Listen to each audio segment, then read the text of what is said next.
Good morning, students. Today we will discuss about the human digestive system.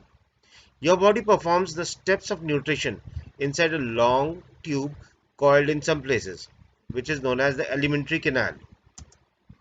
The food is taken in or ingested through the mouth.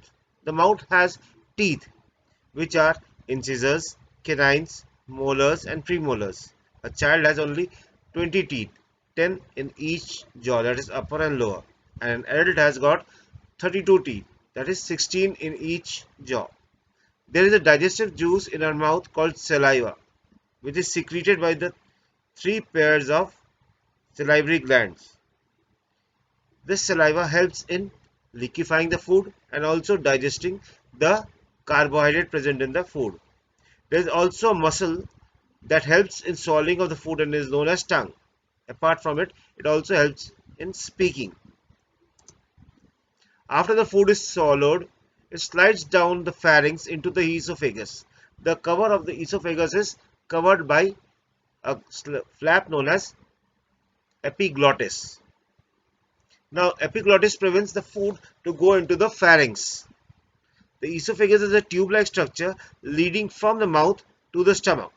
The food passes down the esophagus by a wave-like motion called peristalsis. The stomach is a J-shaped organ made of muscles.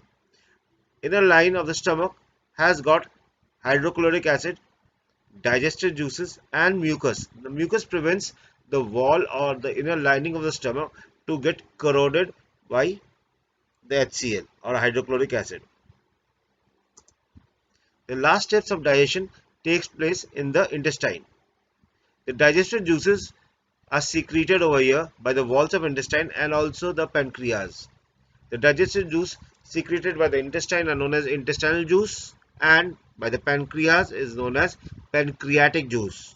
The liver secretes bile juice, which is stored in the gallbladder. The bile breaks down fats into tiny droplets.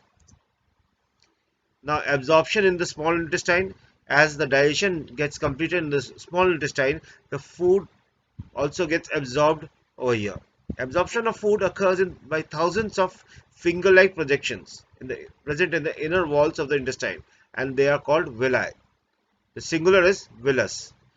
Now, these finger-like projections increase the surface area of the intestine. Each villus is richly supplied by blood capillaries, which take in the absorbed digested food in by absorption. Next is assimilation. The food absorbed by the blood is transported to different parts of the body and is used to provide energy and other materials needed for growth and repair of cells. Last is egestion. All the food eaten by us is not digested. The undigested food is passed through large intestine where most of the water is from the food is absorbed.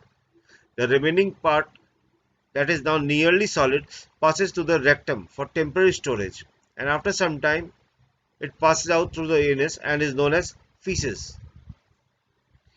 Last topic is ruminants. Now, ruminants is another name for herbivores.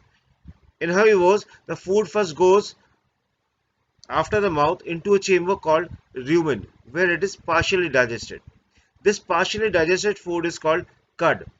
From here, this cud goes to another chamber and is returned back to the mouth for thorough chewing, and this process is known as rumination. So the name ruminants is used for herbivores. Thank you. Have a nice day.